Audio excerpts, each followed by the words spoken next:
नमस्कार बहनों, आज मैं आपके लिए लेकर आई हूँ उत्पन्ना एकादशी की व्रत कथा। धर्मराज युधिष्ठिर भगवान से कहने लगे, आप कृपा करके मुझे मार्गशीर्ष माह के कृष्ण पक्ष की एकादशी के विषय में बताइए। इस एकादशी का क्या नाम है तथा इसके व्रत का क्या विधान है। भगवान श्री कृष्ण जी बोले, मार्गशीर्ष माह के कृष्ण पक्ष में आने वाली इस एकादशी को उत्पन्ना एकादशी कहा जाता है। व्रत करने वाले भक्त को छोर, पाखंडी, पर स्त्रीगामी, निंदा करने वाले, झूठ बोलने वाले तथा किसी भी प्रकार के पापी से बात नहीं करनी चाहिए। इसका महात्म्य मैं तुमसे कहता हूँ, ध्यानपूर्वक सुनो। युधिष्ठिर कहने लगे कि हे भगवान, हजारों यज्ञ और लाख गोदान को भी एकादशी व्रत के बराबर नहीं बताया। सो यह तिथि सब तिथियों में सबसे उत्तम कैसे हुई, बताइए। भगवान कहने लगे, हे युधिष्ठिर, सतयुग में मूर नाम का दैत्य उत्पन्न हुआ। वह बड़ा बलवान और भयानक था। उस प्रचंड दैत्य ने इंद्र, आदित्य, वसु, वायु, अग्नि आदि सभी देवताओं को पराजित करके भगा दिया। तब इंद्र सहित सभी देवताओं ने भयभीत होकर भगवान शिव से सारा वृत्तांत कहा और बोले, हे कैलाशपति, मूर दैत्य से भयभीत होकर हम देवता मृत्युलोक में फिर रहे हैं। तब भगवान शिव ने कहा, हे देवताओं, तीनों लोकों के स्वामी, भक्तों के दुखों का नाश करने वाले भगवान विष्णु के चरण में जाओ, वे तुम्हारे दुखों को दूर कर सकते हैं। शिवजी के ऐसे वचन सुनकर सभी देवता क्षीर सागर में पहुँचे। वहाँ भगवान को शयन करते देख हाथ जोड़कर उनकी स्तुति करने लगे। देवताओं की रक्षा करने वाले मधुसूदन, हम आपको नमस्कार करते हैं। आप हमारी रक्षा करें। दैत्यों से भयभीत होकर हम सब आपकी चरण में आए हैं। आप इस संसार के कर्ता, माता पिता, उत्पत्ति और पालन करता और संहार करने वाले हैं। सबको शांति प्रदान करने वाले हैं। आकाश और पाताल भी आप हैं।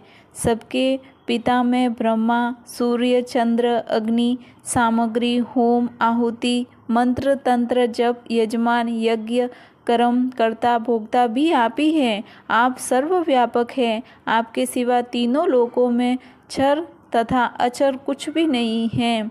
हे भगवान, दैत्यों ने हमको जीतकर स्वर्ग से भ्रष्ट कर दिया है और हम सब देवता इधर उधर भागे फिर रहे हैं। आप उन दैत्यों से हमारी रक्षा करें। इंद्र के वचन सुनकर भगवान विष्णु कहने लगे, हे इंद्र, ऐसा मायावी दैत्य कौन है जिसने सब देवताओं को जीत लिया है?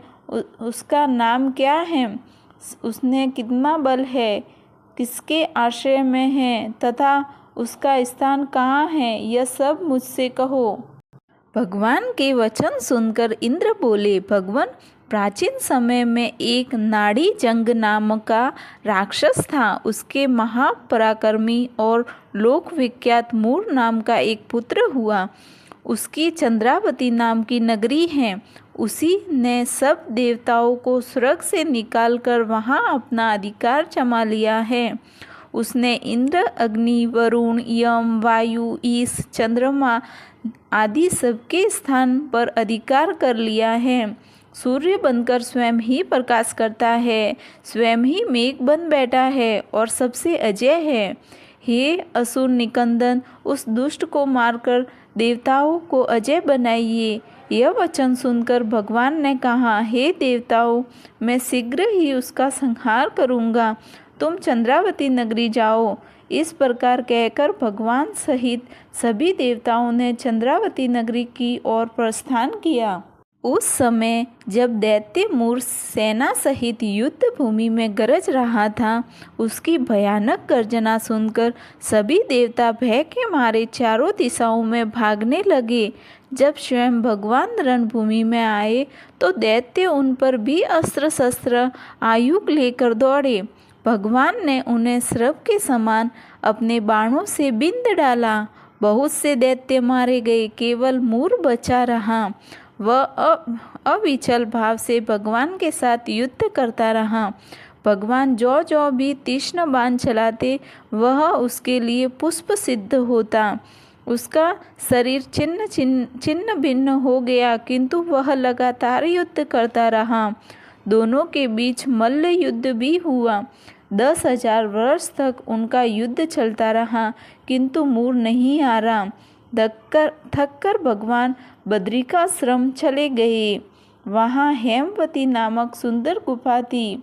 उसमें विश्राम करने के लिए भगवान उसके अंदर प्रवेश कर गए।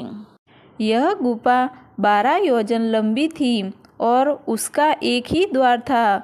विष्णु भगवान वहाँ योग निद्रा की गोद में सो गए। मूर भी पीछे पीछे आ गया और भगवान को सोया देखकर मारने को उद्यम हुआ। तभी भगवान के सिर से उज्जवल कांति में रूप वाली देवी प्रकट हुई। देवी ने राक्षस मूर को ललकारा, युद्ध किया और उसे तत्काल मौत के घाट उतार दिया।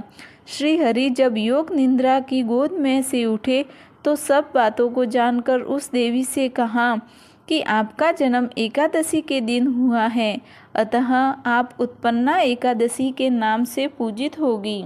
आपके भक्त वो ही होंगे जो मेरे भक्त हैं। इस एकादशी का व्रत करने वाले को हजारों वर्ष तक मेरे वैकुंठ लोक में वास मिलेगा। एकादशी के दिन व्रत कथा सुनने का भी उतना ही फल मिलता है जितना व्रत करने का मिलता है। ओम भगवते वासुदेवाय नमः। अगर आप मेरी कथा सुनाने की दक्षिणा देना चाहते हो तो मेरे चैनल को लाइक, शेयर और सब्सक्राइब करना। जय श्री कृष्णा।